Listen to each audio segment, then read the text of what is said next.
আর prize bond বিষয়টা কখনোই ভুয়া না, এটা সম্পূর্ণ বাংলাদেশ সরকার কর্তৃক এটা নিয়ন্ত্রিত হয় এবং আপনি এটা টাকার জন্য ক্লেম করবেন শুধুমাত্র বাংলাদেশ ব্যাংকে। কোনো কমার্শিয়াল ব্যাংক আপনার এটাকে টাকা দিবে না। আপনি ফর্ম ফিল আপ করে বাংলাদেশ ব্যাংকে যাবেন, সেখানে জমা দিন এবং সেখান থেকে ডিরেক্ট আপনার অ্যাকাউন্টে জমা হয়। কারোর সাথে কোনো রকম কোনো ক্যাশ লেনদেন নেই, কোনো ব্যক্তির সাথে লেনদেন নেই, কোনো রকম কোনো বাইরের আমাদের যত প্রাইভেট ব্যাংক আছে সেখানেও কোনো লেনদেন নেই।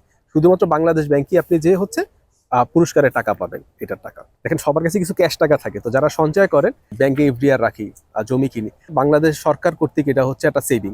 আপনি 10,000 20,000 সবাই সবার সামর্থ্য অনুযায়ী কিছু কিনলেন, প্রতি বছর 4 বার লটারি হয় 3 মাস পর পর, আপনি পাইলেন, আপনার টাকার দরকার হলো, পাইলেন না, ভেঙে ফেললেন।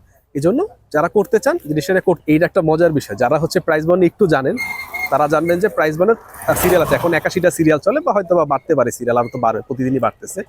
তো ধরেন ক কত 10 লক্ষ নাম্বার, ক কত 10 লক্ষ নাম্বার, তো আমি দিচ্ছি হচ্ছে ক উম্মতে। ধরেন আমার কাছে ঘ উম্ম বা খ চতেও যদি একই নাম্বার থাকতো, আমি কিন্তু তাহলে প্রথম পুরস্কার ডাবল জিততাম, মানে 6-6-12 লক্ষ টাকা। 20% তো ট্যাক্স কাটবে সরকার, সেটা কিছু করার নেই, 4,80,000 পাবো ইনশাল্লাহ, যত দিনে দিবে, অনেক সময় নেয়।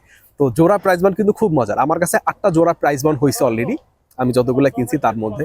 জোড়া প্রাইজ বন্ডে যদি আপনার লটারি লাগে 10,000 একটা পাইলেন, দেখা যাচ্ছে ওই সিরিয়ালে 5টা ছিল 50,000, সেকেন্ড পুরস্কার যেইটাই পাবেন কিন্তু অনেকগুলা পাবেন। তো জোড়া প্রাইজ বন্ড কালেক্ট করবেন, এটা কিন্তু খুব ভালো, মানে যদি কপালে থাকে ভাই, লাইগা গেছে কিন্তু।